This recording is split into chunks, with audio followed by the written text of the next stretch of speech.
ನಮಸ್ಕಾರ. ಇವತ್ತು ಮಾಡ್ತಾ ಇರೋ ವಿಡಿಯೋ PUC ಫೇಲ್ ಆಗಿರ್ತಕ್ಕಂಥ ವಿದ್ಯಾರ್ಥಿಗಳಿಗಾಗಿ. ಮೊನ್ನೆ ತಾನೇ ದ್ವಿತೀಯ PUCಯ ಫಲಿತಾಂಶ ಪ್ರಕಟ ಆಯಿತು. ಸೊ ಅದರಲ್ಲಿ ಭಾಳಷ್ಟು ಜನ ವಿದ್ಯಾರ್ಥಿಗಳು ಫೇಲ್ ಆಗಿರ್ತಾರೆ. ಹಾಗೆಯೇ ಪ್ರಥಮ PUCಯಲ್ಲಿಯೂ ಸಹಿತ ಭಾಳಷ್ಟು ವಿದ್ಯಾರ್ಥಿಗಳು ಫೇಲ್ ಆಗಿದ್ದೀರಾ. ನಾನು ಪಾಸ್ ಆಗಿರ್ತಕ್ಕಂಥ ವಿದ್ಯಾರ್ಥಿಗಳಿಗೋಸ್ಕರ ಈ ವಿಡಿಯೋನ ಮಾಡ್ತಾ ಇಲ್ಲ, ಫೇಲ್ ಆಗಿರ್ತಕ್ಕಂಥ ವಿದ್ಯಾರ್ಥಿಗಳಿಗೋಸ್ಕರ ಈ ವಿಡಿಯೋನ ಮಾಡ್ತಾ ಇದ್ದೀನಿ.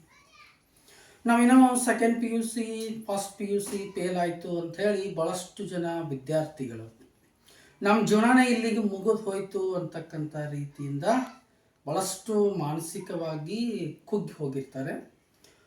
ದಯವಿಟ್ಟು ಯಾರೂ ಆ ರೀತಿ ಏನು ಅಂತಂದರೆ ಯೋಚನೆಯನ್ನು ಮಾಡಲಿಕ್ಕೆ ಹೋಗಬೇಡಿ. ನೀವು ಫೇಲ್ ಆಗಿದ್ದೀರಾ ಅಂತಂದ್ರೆ ಸೊ ಅದಕ್ಕೆ ಕಾರಣ ಬೇರೆ ಯಾರೂ ಅಲ್ಲ, ನೀವೇ. ಅದು ನೀವು ಮಾಡಿರ್ತಕ್ಕಂಥ ಸ್ವಯಂಕೃತವಾಗಿರ್ತಕ್ಕಂಥ ಅಪರಾಧ. ಜೀವನದಲ್ಲಿ ಒಂದೊಂದು ಸಲ ಕೆಲವೊಂದಿಷ್ಟು ಮಿಸ್ಟೇಕ್ಸ್ ಆಗ್ತಿರ್ತವೆ. ಆ ತಪ್ಪುಗಳು ಆಗ್ತಕ್ಕಂಥದ್ದು ತಪ್ಪಲ್ಲ, ಅದು ಸಹಜ. ಆ ತಪ್ಪನ್ನು ತಿದ್ದಿಕೊಳ್ಳದೆ ಇರ್ತಕ್ಕಂಥದ್ದೇನು ಅಂತಂದ್ರೆ ಅದು ನಿಮ್ಮ ತಪ್ಪು. ನಿಮ್ಮ ಪಾಲಕರಂತರೂ ನಿಮ್ಗೆ ಸರಿಯಾದಂಥ ಒಂದು ಶಿಕ್ಷಣವನ್ನು ಕೊಡಬೇಕನ್ನೋ ಉದ್ದೇಶದಿಂದನೇ ನಿಮ್ಮನ್ನೇನು ಅಂತಂದರೆ ಕಾಲೇಜಿಗೆ ಅಡ್ಮಿಷನ್ ಮಾಡಿಸಿದ್ರು, ನಿಮ್ಮದೇನು ಫೀಸ್ ಇದೆ ಅದನ್ನು ಕಟ್ಟಿದ್ರು, ನಿಮ್ಮದೇನು ಬುಕ್ಸು ನಿಮ್ಗೇನು ನೀಡ್ಸ್ ಇದೆಯಲ್ಲ ಅದನ್ನೆಲ್ಲನೂ ಕೂಡ ಏನು ಅಂತಂದರೆ ಅವರು ಪೂರೈಕೆಯನ್ನು ಮಾಡಿದ್ರು. ಅವ್ರ ಕಡೆ ಯಾವುದೇ ರೀತಿಯಾಗಿರ್ತಕ್ಕಂಥ ತಪ್ಪು ಇಲ್ಲ. ಇದು ಸ್ವತಃ ನೀವು ಮಾಡಿಕೊಂಡಿರ್ತಕ್ಕಂಥ ಸ್ವಯಂಕೃತ ಅಪರಾಧ. ಏನು ನಿಮ್ಮ ಅಪರಾಧ? ಈಗೇನು ಪಾಸಾಗಿ ಹೋಗಿದಾರಲ್ಲ ಆ ವಿದ್ಯಾರ್ಥಿಗಳು ಪಟ್ಟಂಥ ಪ್ರಯತ್ನವನ್ನು ನೀವು ಮಾಡಿರೋದಿಲ್ಲ. ನಿಮಗೆ ಸಿಗ್ತಕ್ಕಂಥ ಪ್ರತಿಫಲ, ನೀವೇನು ಪ್ರಯತ್ನವನ್ನು ಮಾಡ್ತೀರೋ ನಿಮ್ಮ ಪ್ರಯತ್ನಕ್ಕೆ ಸಮಾನಾಂತರವಾಗಿ ನಿಮಗೆ ಸಿಗ್ತಕ್ಕಂಥ ಪ್ರತಿಫಲ ಇರುತ್ತೆ. ಈಗಲೂ ಕೂಡ ಕಾಲ ಮಿಂಚಿಲ್ಲ. ಯಾವ್ಯಾವ ವಿಷಯದೊಳಗಡೆ ನೀವು ಫೇಲ್ ಆಗಿದ್ದೀರಾ ಆ ಟೆಕ್ಸ್ಟ್ ಬುಕ್ ತಗೊಳ್ಳಿ, ಓದ್ಕೊತ ಏನು ಅಂತಂದ್ರೆ ಕೊಡ್ರಿ. ಮತ್ತೆ ಎಕ್ಸಾಮ್ ಬರುತ್ತೆ, ಮತ್ತೆ ಬರೀಬೋದು, ನೀವು ಮತ್ತೆ ಆ ಪರೀಕ್ಷೆಯನ್ನು ಪಾಸ್ ಆಗಬಹುದು.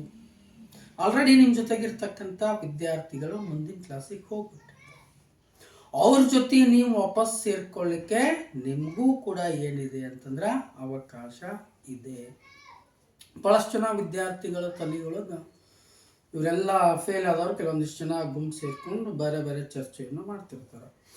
ಮೊದಲೇ ಎಕ್ಸಾಮ್ ಏನು ಸ್ಟ್ರಿಕ್ಟ್ ಇತ್ತಲ್ಲ, ಎರಡನೇ ಎಕ್ಸಾಮ್ ಆ ರೀತಿ ಸ್ಟ್ರಿಕ್ಟ್ ಆಗೋದಿಲ್ಲ, ಲೂಸ್ ಬಿಡ್ತಾರೆ, ನಾವು ಹೆಂಗಾದರೂ ಬರೀಬೋದು, ಆ ಕಡೆ ಈ ಕಡೆ ನೋಡಿಕೊಂಡು ಏನೋ ಮಾಡ್ಕೊಂಡು ಬರೋದು ಪಾಸ್ ಆಗ್ಬೋದು, ಇಂಥವೆಲ್ಲ ಪ್ಲ್ಯಾನಿಂಗ್ ಹಾಕ್ತಿರ್ತಾರೆ.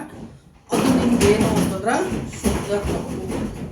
ಅಂಥ ಯಾವುದೇ ರೀತಿಯಾಗಿರ್ತಕ್ಕಂಥ ಅವಕಾಶಗಳು ನಿಮಗಿರೋದಿಲ್ಲ. ನೀವು ಹಿಂದೆ ಮುಂದೆ ಆಜು ಬಾಜು ನೋಡ್ತಕ್ಕಂಥದ್ದು ಎಲ್ಲನೂ ವೇಸ್ಟ್. ಕಾರಣ ಏನು ಅಂತಂದ್ರೆ ಒಟ್ಟರು ಬುದ್ಧಿವಂತರ, ನಿಮ್ಮ ಪಕ್ಕ ಇದ್ದ ಬುದ್ಧಿವಂತ ಆಗಿದ್ರಿ ಈ ಎರಡನೇ ಎಕ್ಸಾಮಿಗೆ ಅಮ್ಯಾಕೆ ನಿಮ್ಮ ಜೊತೆ ಬರೆಯಕ್ಕೆ ಬರ್ತೀವಿ. ಸೊ ಅದಕ್ಕೋಸ್ಕರ ಸ್ವಂತ ಏನು ಅಂತಂದ್ರೆ ಓದ್ರಿ. ಆಮೇಲೆ ಪರೀಕ್ಷೆ ಒಳಗೆ ವಿದ್ಯಾರ್ಥಿಗಳು ಮಾಡ್ತಕ್ಕಂಥ ಇನ್ನೊಂದು ತಪ್ಪು ಏನು ಅಂತಂದ್ರೆ ಆ ಕ್ವಶನ್ ಪೇಪರ್ ನೋಡಿದ ತಕ್ಷಣ ನನಗೇನೂ ಬರೋದೇ ಇಲ್ಲ, 1 ಪೇಜು 2 ಪೇಜು ಬರೆದ್ಬಿಟ್ಟು ಇಡೀ ಪೇಪರ್ ಖಾಲಿ ಇಟ್ಟು ಬಂದ್ಬಿಡ್ತೀವಿ. ನಿಮಗೆ 1 ಪೇಜ್ 2 ಪೇಜ್ ಒಳಗೆ ಪಾಸ್ ಆಗ್ತಕ್ಕಂಥ ಮಾರ್ಕ್ಸು ವ್ಯಾಲ್ಯುವೇಷನ್ ಮಾಡೋರು ಹಾಕೋದಾದರೂ ಎಲ್ಲಿ? ಖಾಲಿ ಪೇಪರ್ ಇತ್ತು ಅಂತಂದ್ರೆ ಎಲ್ಲಿ ಮಾರ್ಕ್ಸ್ ಹಾಕ್ಬೇಕು? ಅಟ್ಲೀಸ್ಟ್ ತಪ್ಪೋ ಸರಿನೋ ಮೊದಲೇನು ಅಂತಂದ್ರೆ ಆ ಕ್ವಶನ್ ಟಚ್ ಮಾಡಿ ಬರೀಲಿಕ್ಕೆ ಕಲ್ಕೋರಿ. ಅಟ್ಲೀಸ್ಟ್ ಒಂದು 10-12 ಪೇಜ್ ಆದರೂ ಏನು ಅಂತಂದ್ರೆ ನೀವು ಬರೆದಿದ್ದೇನು ಅಂತಂದ್ರೆ ಅದರೊಳಗಡೆ ಇರಬೇಕು. ಪ್ರಯತ್ನ ಇಲ್ಲದ ಏನು ಮಾಡೋಕ್ಕಾಗೋದಿಲ್ಲ. ಈಗಲೂ ನಿಮ್ಗೇನು ಅಂತಂದ್ರೆ ಒಂದು ಅವಕಾಶ ಐತಿ, ಖಂಡಿತವಾಗ್ಲೂ ಏನು ಅಂತಂದ್ರೆ ಅದನ್ನು ಸರಿಯಾದಂಥ ರೀತಿಯೊಳಗೆ ಏನು ಅಂತಂದ್ರೆ ಬಳಸ್ಕೊರಿ. ಒಂದು ಛಲ ಬೇಕು. ನಾನೇನೋ ಫೇಲ್ ಆಗಿಬಿಟ್ಟಿದ್ದೀನಿ, ನಾನು ಇನ್ನೇನೋ ಮಾಡಿ ಏನು ಅಂತಂದ್ರೆ ನನ್ನ ತಪ್ಪನ್ನು ನಾನು ಏನು ಅಂತಂದ್ರೆ ಸರಿಪಡಿಸ್ಕೋಬೇಕು ಅಂತಕ್ಕಂಥ ಉದ್ದೇಶದಿಂದ ಮುಂದುವರಿ.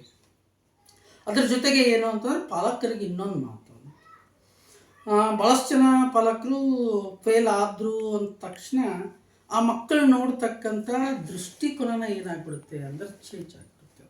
ದಯವಿಟ್ಟು ಆ ರೀತಿ ಮಾಡೋಕ್ಕೆ ಹೋಗಬೇಡಿ. ಮನೆಯೊಳಗೆ ಇನ್ಯಾರೋ ಕಲಿತಕ್ಕಂಥ ಮಕ್ಕಳಿದ್ರು, ಅವ್ರಿಗೆ ಕಂಪೇರನ್ನು ಯಾವ ಕಾರಣಕ್ಕೂ ಮಾಡೋಕ್ಕೆ ಹೋಗ್ಬೇಡಿ.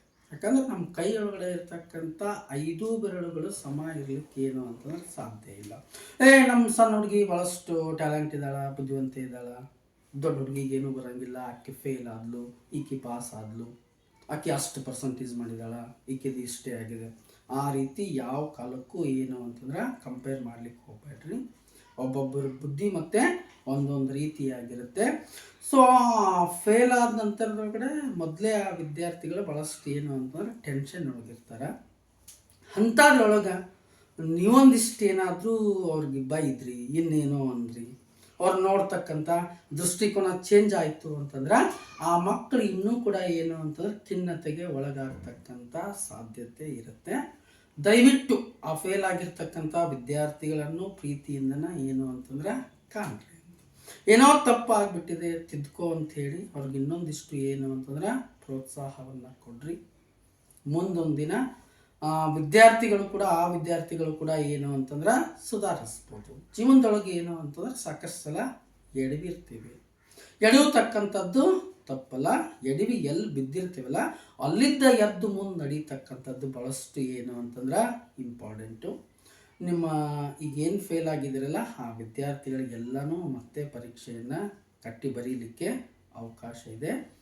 ಇವತ್ತಿನಿಂದನ ಏನು ಅಂತಂದ್ರೆ ದಯವಿಟ್ಟು ಕಾರ್ಯಪ್ರವೃತ್ತರಾಗ್ರಿ. ನಿಮ್ಮ ಜೊತೆಗಿದ್ದವ್ರು ಏನು ಪಾಸ್ ಆಗಿ ಮುಂದೆ ಹೋಗಿದಾರಲ್ಲ ಅವ್ರನ್ನ ಸೇರಿಕೊಳ್ಳಿಕ್ಕೆ, ಅವ್ರ ಜೊತೆಗೆ ಕೂಡಲಿಕ್ಕೆ ನಿಮಗೆ ಇವಾಗಲೂ ಕೂಡ ಅವಕಾಶ ಇದೆ.